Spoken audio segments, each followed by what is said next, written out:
He said to me in the car, you know, he wasn't very keen to go to cricket training, but it was the last training session before their last match. And, you know, being part of a team means you've got to support your team and go even if you don't feel like it. I dropped Luke off. He was concerned about seeing his dad because he didn't think his dad was very happy. I was running training. I was the only coach there. So I recall on the night seeing Greg and thinking, oh, and old man Batty's here. He's, you know, he's rocked up to train. Quite sure I remember him bowling in the nets, and I hadn't seen him bowl a ball or throw a ball or do anything before, so I thought that was a good thing at the time.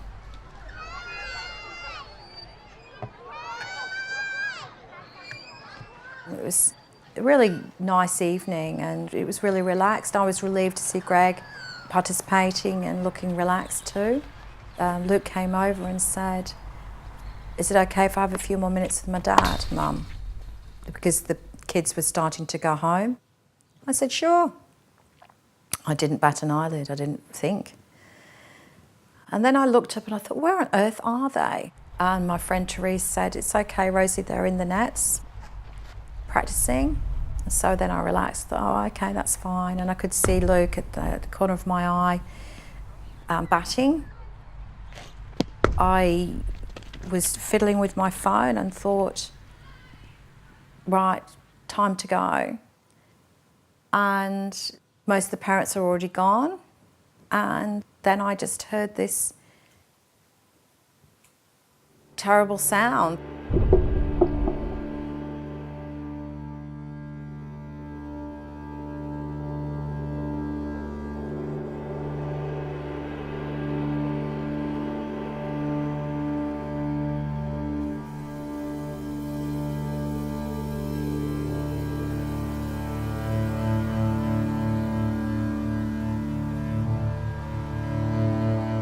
We met working for Drake, the recruitment company. Greg was very good looking, tall, very well dressed, well spoken, very quiet, and very quickly we seemed to connect. I lacked confidence, definitely. I still probably thought of myself as, you know, a little country person.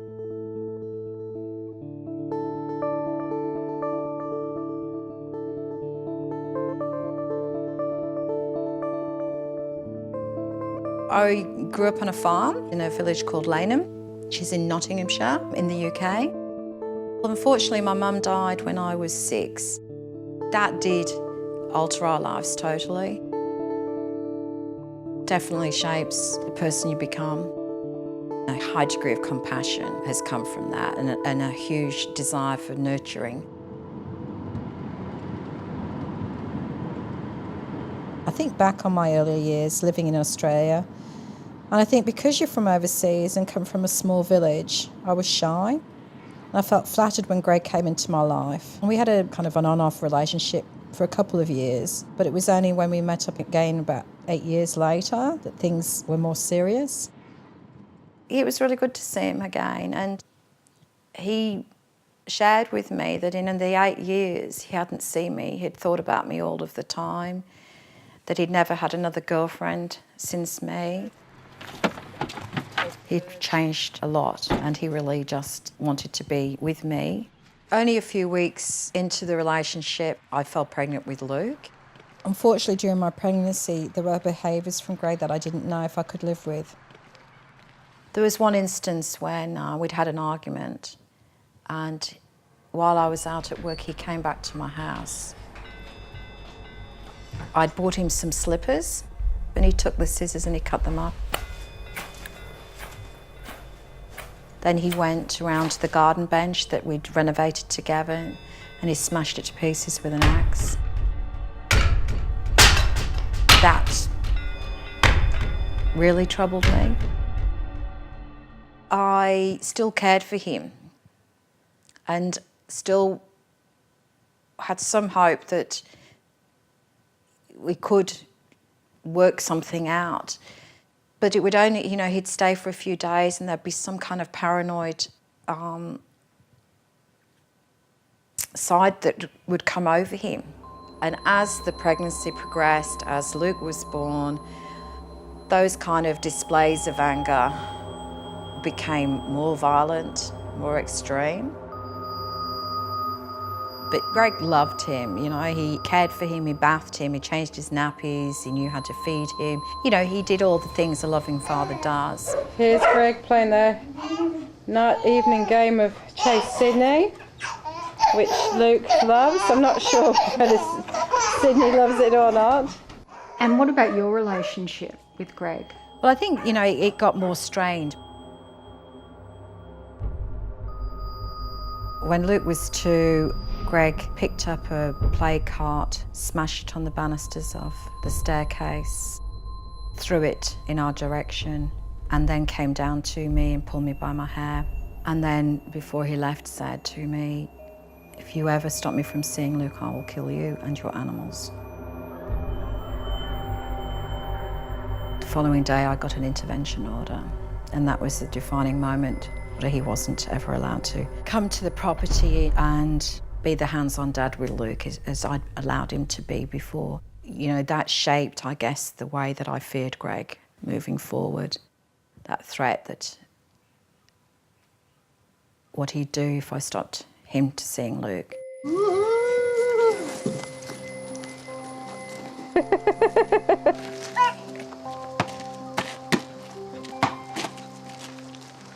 Over the years, people, my family, my close friends would always question me and say, you know, "Why do you let Greg see Luke?" And I'd say, because they love each other and Greg would never hurt him. It's his anger and his violence is directed at me. You getting this? Mm-hmm. Yeah. That's good, isn't it? What's happening, Luke? Luke! Oi! Why do you think Greg was so angry with you? I think I epitomised everything he couldn't have. You know, all his career path, everything he'd owned, everything he'd had, everything he'd lost. And he wanted to be in my life, I think. And I think in the end, you know, he felt that I'd won and he'd lost Luke. I moved down to Tyabb when Luke was 3.5, moving to a new area to be close to friends. Greg had returned from overseas after several months on holiday, hoping to resume a relationship with me. And when I had to very clearly make those boundaries solid, his reaction to that was really unpleasant.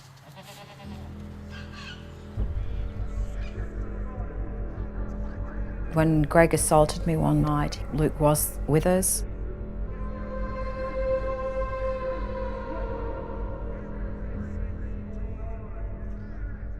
When he saw me assaulted and he tried to help, and he said, "Mom, I'm just too little." I said, "No, I know, buddy. I know. One day when you're bigger, you'll be able to help me. But it's not for a little boy to help." What about this? He used to be a really happy toddler. Really happy in the early years of school, really happy. But the last couple of years were more difficult. What was happening was Luke was growing up. He didn't want to spend as much time with his dad. He wanted to be with his friends. His dad wasn't able to have that level of control anymore over Luke. But he had a huge loyalty to his dad as well. He knew that his dad had nothing else in his life.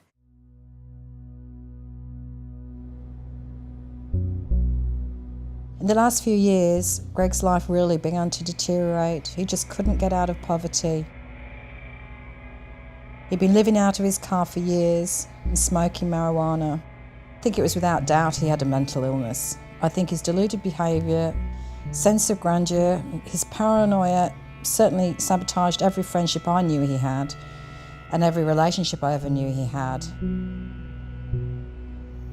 He's one of those people, I guess, like many violent partners, their treatment of you and the way that they affect your life largely goes without punishment because it's not bad enough to be put in prison.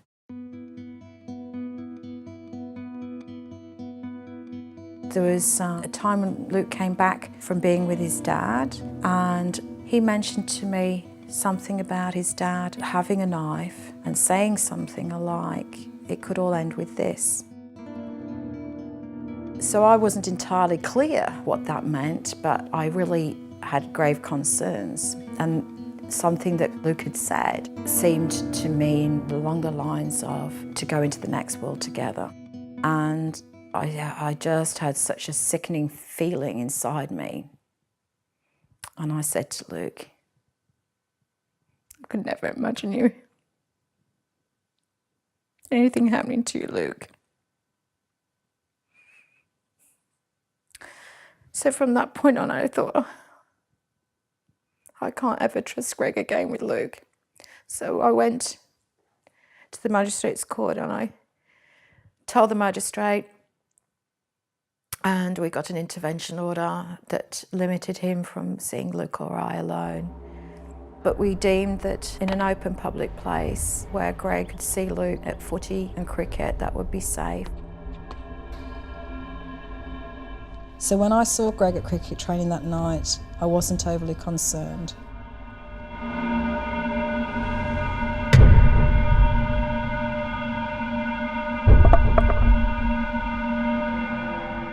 I immediately started to run and saw Greg, and he was kneeling beside him, and I thought, God, what has he done?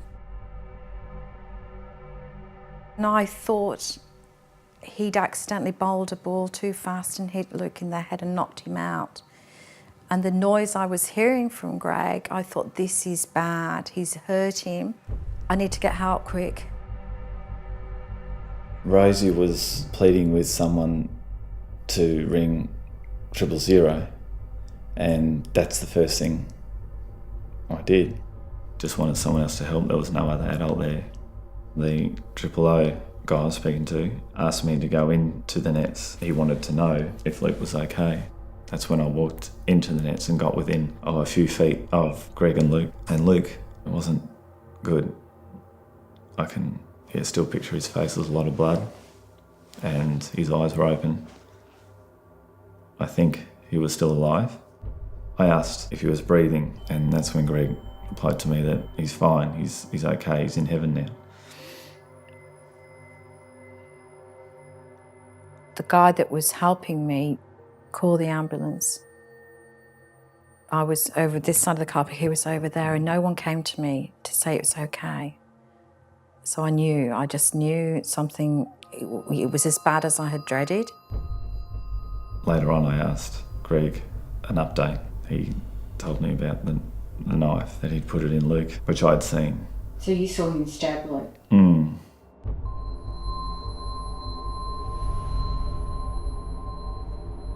7 investigation, Eddie involved. An almost incomprehensible horror. Luke's father, Greg, attacked his son with a bat and a knife. Police arrived, confronted by a man armed with a knife. Capsicum spray failed. They opened fire, hitting Greg in the chest. He was taken to hospital, where he later died. I was saying to police contact, it's just a terrible accident. It's just a terrible accident. I know it's an accident. Greg would never hurt Luke. They finally had to say to me, it isn't an accident, Rosie. It's not an accident. We have evidence to suggest that Greg has killed Luke. So that was the spiralling reality that I had to try and kind of comprehend. One of the things that has become apparent to me is that one, Greg actually intended me to see him kill Luke. And then, strangely, instead of running to help, I ran away to get help. And again, if I had seen what he was doing, I would have had to intervene and, you know, clearly I wouldn't be here either.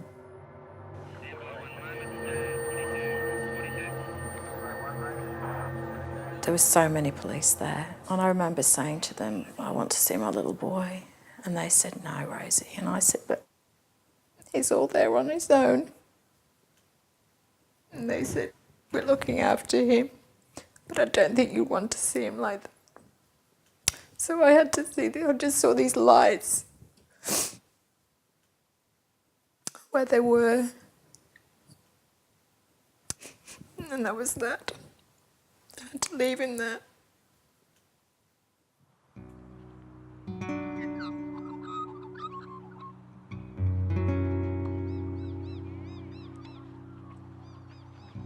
I saw Rosie the next day. She had a lot of people around her and she just wanted to talk, to go through, I think, the circumstances all leading up to the event and how it could have happened to her and Luke. And that, I think, is what gave her the strength to get through, was the fact that she just needed to talk, and that's why she went and spoke to the media. Good evening. The heartbroken mother of the schoolboy murdered by his father has bravely spoken out about family violence. No one loved Luke more than Greg, his father. No one loved Luke more than me. Even as she battles her grief, Rosie says she chose to speak to the media to give a message about domestic violence. That family violence happens to everybody, no matter how nice your house is, how intelligent you are. It happens to anyone and everyone. I didn't want to be one of those people that creates more anger and blame. It's like, you know, we all do the best we can in any situation, and, you know, what can we do about this? What can we do differently? How can we make other people's lives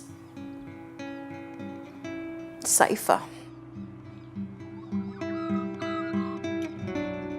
It's interesting that, you know, it's had such an effect, what she said out there on the lawn to It the has. media, hasn't it? Yeah, I think it's the compassion that she showed and the words that she used, the way she put it, it really did resonate a lot with everyone. And it would be easy to be angry, really. It would be so easy to be angry and so easy just to stay in bed and under your doona and not get out.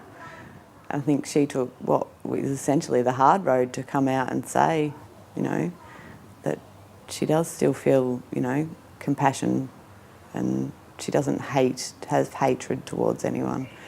That's a very big part of who she was before this anyway. At the hand of his father. He was an effervescent. Watching the news next morning was just, seeing her, I was just amazed. It's not so much she'd been brave since Luke's death. It's the years leading up to it, and losing a mother at an early age and dealing with Greg for all these years, putting up with his shit for all that time. So she already had built that strength. Rosie Batty's here with us this morning. The person I know is talking about He says he was inspired by Rosie Batty's The message has been so strong, have made a difference. Very quickly, you know, I'm an advocate, I'm the voice of family violence. I think that's the thing, isn't it? You know, I've got nothing to lose and nothing more to be frightened about. So I am in a position to be able to utilise and reach and really truly understanding that unless you are affected by family violence, people don't know how much of a problem it is. No, got a lot. Who? You in charge of that? Five? I did for saying that with the condition of the agent.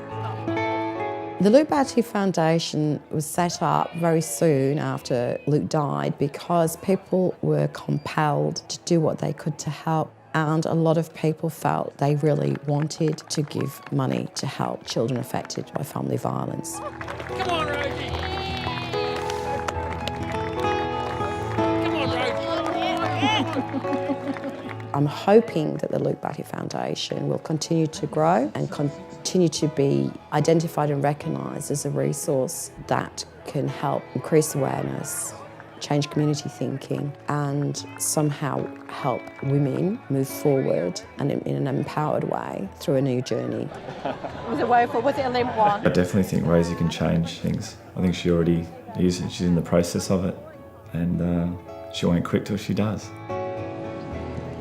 A bit proud of her really, because she's making a difference and she's doing something, bringing something good out of something that was so horrific and horrible. And not many people can do that. No, she's...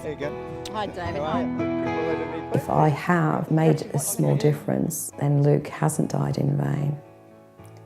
And, you know, I feel proud if I have, through what I've done and how I've chosen to handle Luke's death. If that has made a difference, then it makes me feel that I have purpose and meaning in my life.